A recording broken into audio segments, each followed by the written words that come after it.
ప్రేక్షకులందరికీ నమస్సుమాంజలి. మనం అక్టోబర్ మాస ఫలితాలు చెప్పుకుంటున్నాము. 12 రాశుల్లో ఇప్పుడు తదుపరి రాశి కన్యారాశి. కన్యారాశికి అధిపతి బుధుడు. ఆయన లగ్నంలోనే ఉన్నారు, ఇప్పుడు అంటే కన్యలోనే ఉన్నారు. కన్యలో ఉండేటటువంటి నక్షత్రాలు ఏంటంటే ఉత్తర 2, 3, 4 పాదాలు, హస్త 4 పాదాలు, చిత్త 1, 2 పాదాలు ఉంటాయి. గ్రహాల స్థితిగతులు ఏంటంటే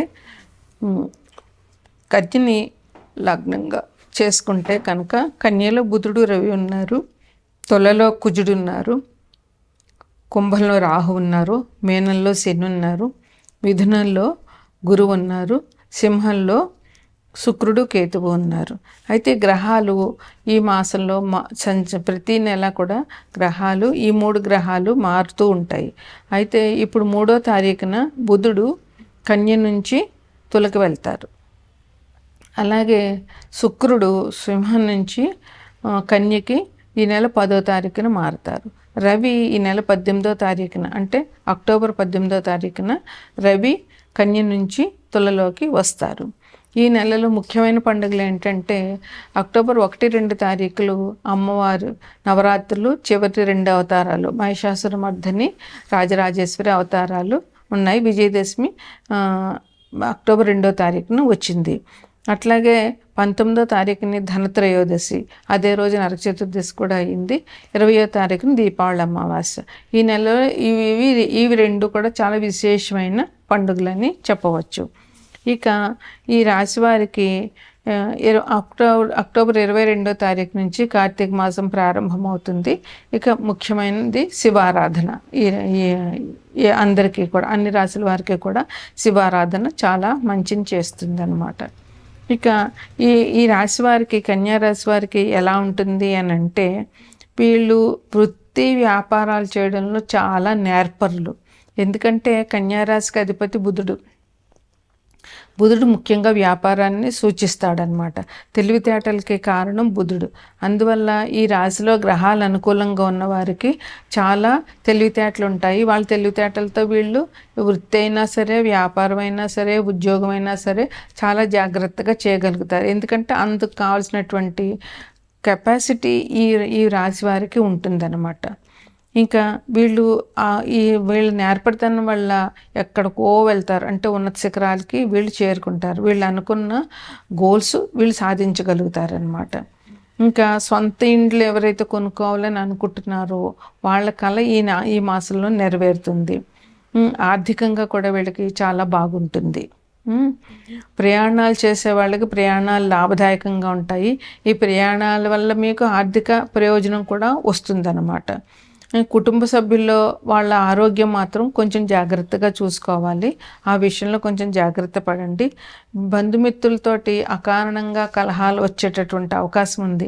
అందువల్ల మీరు బంధుమిత్రులతో మాట్లాడేటప్పుడు కొంచెం జాగ్రత్తగా మాట్లాడండి. ఒకవేళ వాళ్ళు కోపంగా మాట్లాడినా మీరు తగ్గి ఉండండి. అవసరమైతే ఆ టైము మౌనం వహించడం చాలా మంచిది. మౌనం వహించడం వల్ల గొడవలు ఇబ్బంది లేకుండా జాగ్రత్తగా ఉంటాయన్నమాట. బంధుమిత్రులతో కలహాలు ఉండే అవకాశం ఉంది. అలాగే కోపం వల్ల బీపీ పెరిగేటటువంటి అవకాశాలు చాలా కనబడుతున్నాయి. చెడు స్నేహాలు, చెడు అలవాట్లు వచ్చేటటువంటి అవకాశం ఉంది ఈ మాసంలో. కొంచెం జాగ్రత్తగా ఉండండి. అటు సైడ్ పోకండి మీరు సాధ్యమైనంత వరకు. ఎవరైతే దీర్ఘరోగంతో ఉన్నారో వాళ్ళకి కొంచెం ఆరోగ్యం బాగుపడే అవకాశం ఈ మాసంలో కనబడుతోంది. మీకు మానసిక ఆందోళన ఉంటుంది. అందువల్ల కొంచెం మనస్థిమితం లేకుండా ఉంటుంది. అకారణంగా కలహాలు, మీరు గొడవకు వెళ్ళకపోయినా ఎదుటాళ్ళు వచ్చే అవకాశం ఉంది. కనుక సాధ్యమైనంత వరకు ఎవరితోటి గొడవలు పెట్టుకోకుండా జాగ్రత్తగా ఉండండి. అమ్మవారి ఆరాధన మీకు చెప్పగలిగినటువంటి ముఖ్యమైన పరిహారం ఏమీ లేదని చెప్పచ్చు. ఈ రాశి వారికి ధనం దొరుకుతుంది. ధనంలో ఇబ్బందులు ఏమి ఉండవు. ధనలాభం బాగానే ఉంటుంది. మీరు ఏ పని మొదలుపెట్టినా కూడా విజయవంతంగా పూర్తి చేస్తారు. కాకపోతే మీకు ఇంట్లో గొడవలు కొంచెం ఎక్కువగా ఉంటాయి. మీరు వివాహ ప్రయత్నాలు ఎవరైతే వివాహం కావాలని అనుకుంటున్నారో వాళ్ళకి ఈ మాసంలో వివాహం కుదరడము, లేదంటే వివాహం అన్నీ మ్యాచ్ సెటిల్ అయిపోయిన వాళ్ళకి పెళ్ళిళ్ళు జరగడము ఈ మాసంలో జరిగే అవకాశాలు ఉన్నాయి. మీకు ఎప్పటి నుంచో ఉన్నటువంటి కోర్టు సమస్యలన్నీ కూడా ఇప్పుడు పూర్తయిపోయే అవకాశం వచ్చింది అంటే, లేదా పూర్తిగా ఇంకా ఒక కొలిక్కి వచ్చేస్తుంది అనమాట. దానివల్ల ఇబ్బందులు తగ్గిపోతాయి అన్నమాట. ఇంకా మీకు కొత్త నగలు కొంటారు. ఏ విషయమైనా కూడా వాయిదాలు వేయొద్దు. రేపు చేద్దాం ఆపు చేద్దామని అనుకోకుండా ఎప్పటి పని అప్పుడు పూర్తి చేయడం అనేటువంటిది ఈ మాసంలో మీరు చేయడం చాలా అవసరం. ఇంకా కొన్ని అశుభవార్తలు కూడా వినే అవకాశం మీ రాశి వారికి ఉంది. అందువల్ల జాగ్రత్తగా ఉండండి. ఇంకా మీ అన్నదమ్ములతో మీకు గొడవలు వచ్చే అవకాశం ఉంది కనుక మీరు ఒకవేళ గొడవ జరిగే పరిస్థితి ఉంటే అక్కడికి ఆగిపోవడం, మాట్లాడకుండా ఉండి మౌనం వహించడమో చేయడం మంచిది. ఎందుకంటే మాటకు మాట పెరిగితే గొడవలు పెద్ద అవుతాయి. అన్నదమ్ములతో విరోధం అన్నది ఎవరికి హర్షించేటటువంటి విషయం కాదు. అందువల్ల మీరు జాగ్రత్తగా ఉండండి. అన్నదమ్ములతో గొడవలు పడద్దు. ఇంకా ఉద్యోగంలో ఉన్న వాళ్ళకి సస్పెన్షన్ అయ్యేటటువంటి అవకాశం ఉంది. అందుకని మీరు జాగ్రత్తగా 1-2 సార్లు ఆలోచించి మీ ఆఫీస్లో మీ వర్క్ని చేయండి. దానిలో ఒకవేళ తప్పు జరిగితే సస్పెన్షన్ జరిగేటటువంటి అవకాశాలు, ఆఫీస్లో కొంచెం ఉద్యోగంలో ఒత్తిడి జరిగేటటువంటి అవకాశాలు ఉన్నాయి కనుక మీరు ఆఫీస్ విషయంలో జాగ్రత్తగా ఉండండి. ఇక ఇంట్లో భార్యతోటి గొడవలు జరిగే అవకాశాలు ఉన్నాయి, భార్యాభర్తలు ఇద్దరికి.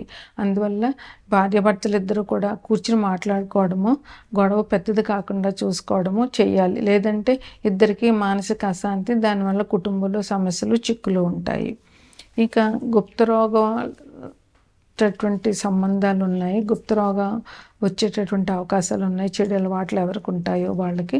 అందువల్ల కొంచెం జాగ్రత్త వహించండి. స్త్రీల మూలంగా వచ్చేటువంటి అపనిందలు, అవమానాలు కూడా ఈ రాశి వారికి గోచరిస్తున్నాయి. అలాగే అకారణంగా విరోధాలు, మీరు గొడవ పడకపోయినా ఎదుటివాడు వచ్చి మీతో గొడవ పడే అవకాశాలు ఉన్నాయి. అప్పులు కూడా పెరిగేటటువంటి అవకాశం ఉంది. మీరు ఈ మాసంలో ఉన్న 1-2 తారీఖుల్లో ఉన్న అమ్మవారిని, మహిషాసురమర్దిని రాజరాజేశ్వరి అవతారంలో ఉన్న అమ్మవారిని దర్శించడము, అమ్మవారికి విలువైన కానుకలు సమర్పించుకోవడము, అమ్మవారి పూజ చేసుకోవడము చాలా మంచిది. అలాగే దీపావళి రోజున అమ్మవారిని పూజించడము, లక్ష్మీదేవిని అమ్మవారి గుడికి వెళ్ళి దర్శనం చేసుకోవడము.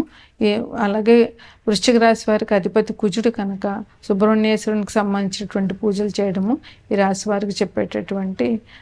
కుంభరాశి వారికి అధిపతి శని భగవానుడు కనుక శనికి సంబంధించినటువంటి పూజలు అంటే, ఎలాగూ ఈ నెల 22 నుంచి కార్తీక మాసం వస్తుంది కనుక విశేషంగా శని భగవానుడి ఈ కుంభరాశి, మకర రాశి వారు ఎవరికైతే ఏలినాటి శని ఉందో అంటే మేషరాశి వారు, మీనరాశి వారు, వీళ్ళందరూ కూడా శని భగవానుడికి,